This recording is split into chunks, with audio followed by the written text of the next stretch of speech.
Hello and welcome. And Sarah, welcome to the podcast we're going to do here at Hafod's head office, just in Cardiff today. It's a pleasure to have you here in Cardiff. So today we're going to discuss the partnership between Netomnia and Hafod Housing Association and exploring how gigabit broadband installation supports digital inclusion and benefits Hafod residents. So I guess we'll start with an introduction. I'll kick off if that's okay. You go. So I can introduce myself, but I think the most important thing is to introduce Netomnia. So we're a full fibre provider and we're on track to reach 5 million homes by 2027. We're becoming a significant alternative network operator in the market.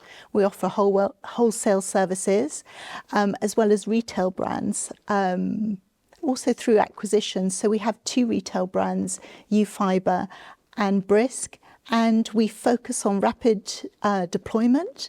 We've launched 50 gig PON for commercial premises and a big focus on affordability.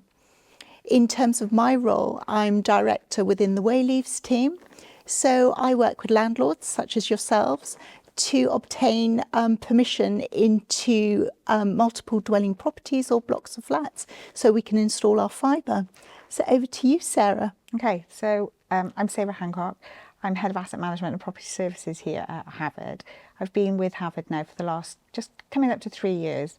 Hafod are one of the registered social housing landlords here in South Wales, and we have approximately 5,000 stock, made up of very different type of stock. So we have everything from your general needs social housing rentals to our extra care homes and also our nursing homes. So we can almost take somebody from the moment they were born through a Hafod property until end of life. So which is quite unique for a housing association to be able to say that. From our point of view, we are interested in one, digital inclusion, as you said, because it is so important that people are able to contact us however they wish. But also, we want to give people homes that they are, one, proud to live in, and also, like I said, they want to stay in for the longevity. And if that means we have to update them to bring them up to the modern world, so to speak, with super fast broadband provided, then that's what we will do. If you move into any new home now, they've all got their internet enabled connections waiting for you. So why should the people in our existing homes suffer? Yes. Great. And we discussed before, didn't we? So we've got presence across Cardiff, Swansea, Newport, Barry, Wrexham, Neath, Bridgend, Llanelli, Hengoed. And your homes are across which regions again? Pretty much nearly all of those. So we are Torfaen, Newport, Cardiff, the Vale, Bridgend, Merthyr, RCT, which is Merthyr, and yeah, anywhere that you are, I think now, we are too, which is great for us because we started the programme in the Vale, as you're aware, which was one of the areas that you started in South Wales. And we're now looking to roll out to the wider areas of the Hafod stock with Netomnia. Fantastic. So why is Hafod collaborating with Netomnia? And I think we're going to talk a little bit more about sort of wayleaves here again. Okay. Because again, we approached you Yes. to install into blocks of flats as opposed to we don't require permission for owner-occupier homes in the street. So believe it or not, you actually came to us at a time where we were thinking about this and discussing it as a group within the asset management department. The Welsh Government at the time when we first spoke were considering whether or not to add the provision of internet into the WHQS 2023 new standard. Obviously now the standard is launched and it isn't in there, but at the time it was a very big consideration as to whether or not it should be in there. So it was a very hot topic. You then came my way and we had a very good conversation about the benefits of Netomnia, the wayleave agreements and how we can do this for our residents. And it all seemed to just fit and the pieces of the jigsaw came together. What we liked was your information was very straightforward, easy to read, easy to understand. Yes, I did pass it by our legal department here just for kind of topping and tailing it more than anything, but it was easy for me to understand. It was easy for me to see the benefits that it would bring to the Hafod residents, but also to Hafod as well, because everything was considered.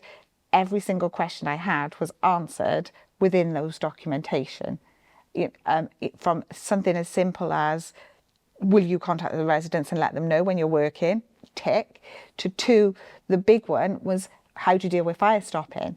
Everything was there. It was all covered off. So all of my thoughts and my concerns were completely and utterly alleviated through this wayleave agreement. Very easy to sign, sent it straight back. And then the next thing I know, we're sharing details of properties. You're asking me for access codes and we're off. And we started on the first scheme. Perfect. And I guess let's talk about Hafod's digital inclusion in strategy as a whole. Oh, it's something that we're really proud of here at Hafod. We have digital inclusion coaches here. We're just literally hot off the press. We've just advertised for 2 further part-time digital inclusion coaches to become part of our team. We're really keen to support our residents in accessing digital products and be digitally savvy. It's all well and good having the access to super fast broadband, but if you don't know what you're doing with it or don't know how to use it, well, you may as well not have it. I liken it to my parents, and I know you and I, Sophia, have talked about it like this before. My dad is dreadful. You hand him a mobile phone and he'll have to reset it within the next 10 minutes because he's absolutely messed it up. And that's how I see people with digital inclusion. It's very easy to go wrong if you don't know what you're doing. So we're looking to support our tenants and our residents here at Hafod on how to make it work for them. One size doesn't fit all. What may work for Mrs. Jones in number 1 might be totally different for Mr. Thomas in next door to that one. But we can support them. We can help them. We're always looking for ways of improved communication here. Days of just calling in are long gone. We want to be a 24/7 accessible housing association. So if that means somebody can drop us a digital message at 11 o'clock at night, we need to be able to accommodate that and take the necessary steps to be able to answer their questions. So yeah, digital is absolutely bang on our radar at the moment. And of course, I think you were quite intrigued by our low-cost packages available because we have the social tariffs. Of course. The pay-as-you-go. Yes. And again, more flexibility for those potentially on low incomes. Because again, what we find with the large providers is that if they raise the prices, the retailers will raise, and that's impactful for the residents that we're looking to deliver to. We've got residents that are choosing whether to heat or eat. That's sad. And when we hear things like that, it makes us as a housing association think, well, what else can we do to support them in order to live a life that they are able to? And if that means we're able to offer them with yourselves a low cost internet connection, then fantastic, amazing. Every single bit of penny is saved then for them. And also it was just interesting, we were discussing earlier a couple of things, which is just the type of area that we're sitting in. Yes. And the demographics. So explain to me a little bit more about that. So Hafod, like we said, are across a number of different local authorities, but the affluency in those local authorities range is vast. You go from 3 miles that way to one of the most deprived areas of Cardiff, or you go 10 miles that way to the Vale of one of the most affluent areas of Cardiff. And we've got stock in both of those. But we all know that housing isn't just a house. It's your council tax, it's your electric, it's your gas. Regardless of where you live, you still have those commitments that you have to pay for. So if we can help at all in any way in providing them with a broadband system that is at the lowest possible cost but at the best possible speed, then that's what we want. Yeah, and also we were discussing, do you recall, Sarah, that conversation we had about you know, when I approached you about full fibre, did that kind of open up your journey when you called your provider just to find out what you had at home? Oh my God, yes. Yes, this is honestly, it fills me with dread. And I'm quite embarrassed to talk about this now because I thought I knew it all, being in housing. So I've lived in my house for best part of 15 years. And about 3 years ago, I've always had internet issues, but about 3 years ago, enough was enough. I think it was during the peak of COVID. Myself and my husband were both trying to work at home. My daughter was on the internet and our internet kept crashing. So I rang my internet provider and said, what's going on? Oh, well, we can offer you super fast fibre broadband. And I was like, hang on a second, I've got fibre broadband. Oh no, but you haven't got fibre broadband to your home. You've got fibre broadband to the box 3 streets down. And I was like, hang on a second, but I haven't. It says fibre on the box outside my house. No, Mrs. Hancock, we can assure you, you don't have fibre to your home. And I said, well, why? Because I was sold super fast fibre broadband. But now you're telling me there's almost like super fast broadband plus that I need to have. And that's exactly what they were saying. In order for me to have the requirements for myself and my husband and my daughter to all be at home and be on the internet at one time, I needed this super fast broadband plus into my house, which came at an additional cost. But as far as I was aware, that's what I was having anyway, but I didn't. So it really frustrated me. So when you came and spoke to me, I think I recall telling you that story, and you said, Sarah, all of ours is that. And I was like, amazing. No hidden sort of jargon, no hidden language. What you say is what you get. And that's what I feel everybody should have. Yeah. Well, we're very fortunate. It's a brand new full fibre network that we're deploying, so we don't have the legacy analogue network, and it's a great opportunity to offer more choice in the market. Exactly. So how about framework wayleave agreements? Do you think framework agreements ensure smooth installation? I'm sure, as far as we're aware, and Sophia, you and I speak regularly, our engineers speak to the surveyors that we've got that are running the project, everything is working as it should. We don't have any callbacks, we don't have any issues. Everything seems to just be, as we you notify the residents you're coming to work. We notify residents as well. We inform all of our internal staff here that if somebody should call our contact centre and say, there's a company working in my home or in the communal areas of my accommodation, should they be here, they straight away can say, yes, they're here, they're working on behalf of Netomnia, they're upgrading the scheme to superfast fibre. Oh yes, I've had no letters about it. So we haven't had any pushbacks as yet. Yeah, I guess the framework is just a real sort of managed service that we offer. So we sign the wayleave, which gives us a commitment to invest full fibre, which is free of charge. Yes. In terms of the infrastructure. The payback is via the residents if they wish to take up a service, and they're under no obligation. I was just going to say, and there's no obligation. It isn't that we've put this into your block, you have to, this is it, you have to have it. No, it's personal choice. You provide them with all of the letters and the information and the tariffs, and it's their choice.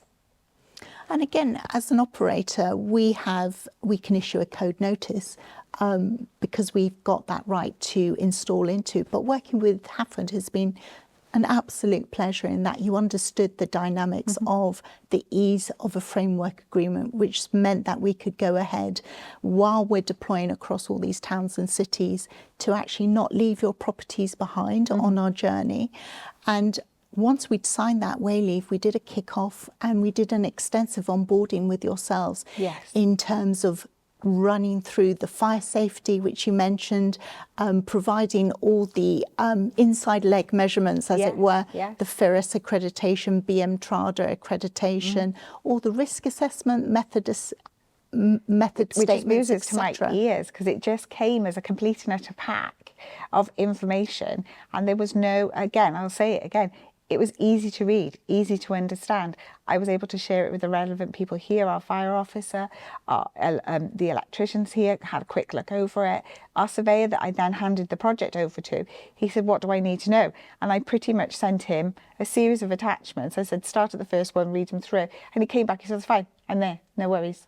Yeah, and again, we're really keen just to work with Hafod just at the start of the project, just to understand if there's any specific cabling instructions that you need us to Yes. be aware of. Very, yeah. So that we maintain that building integrity for you.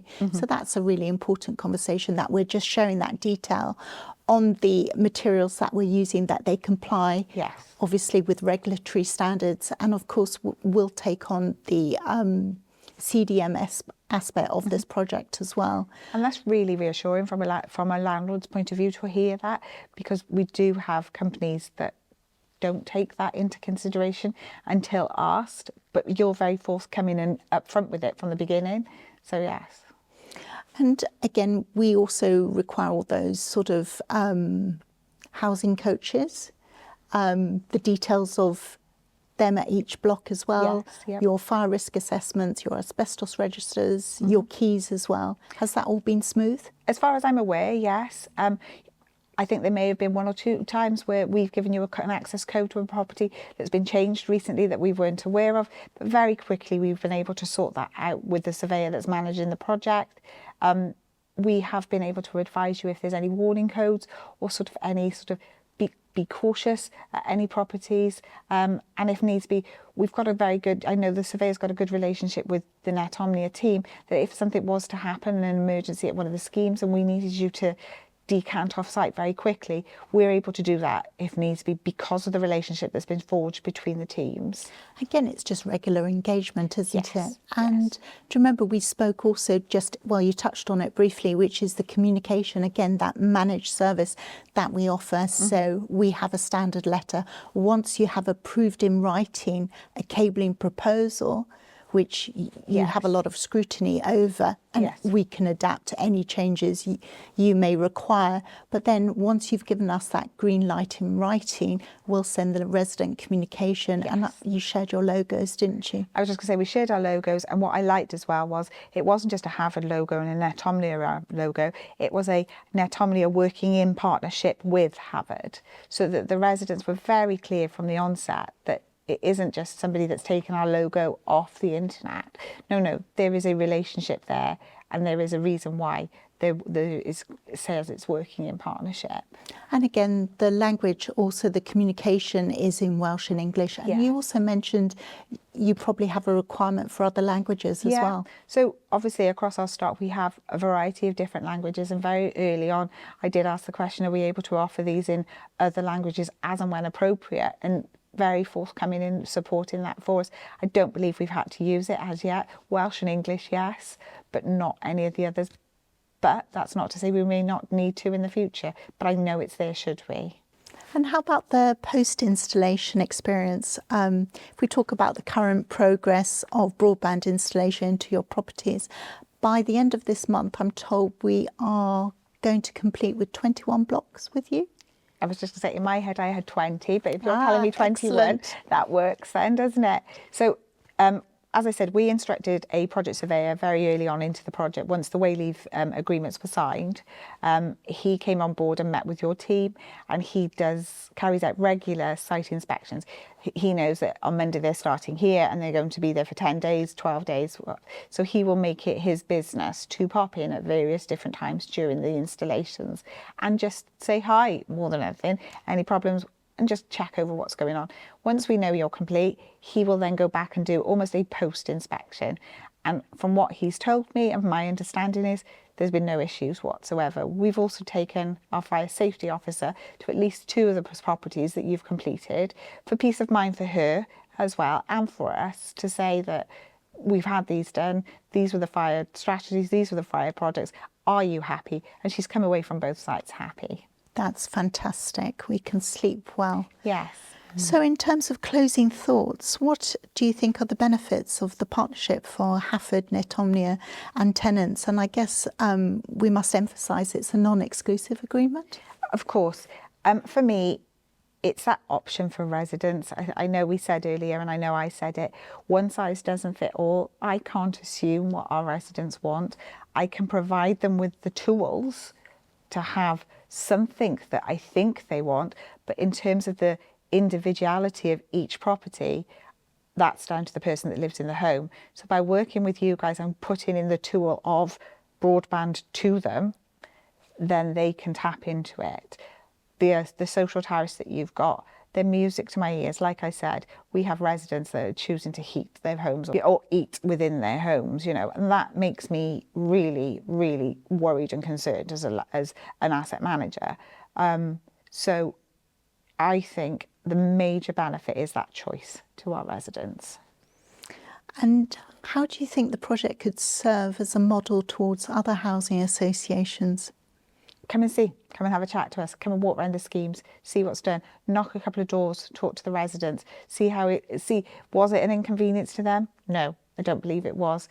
Talk to the project manager, he'll tell you how smoothly it's gone. But yeah, more than willing to share any lessons learned or any information sharing that we've had from you guys with anybody.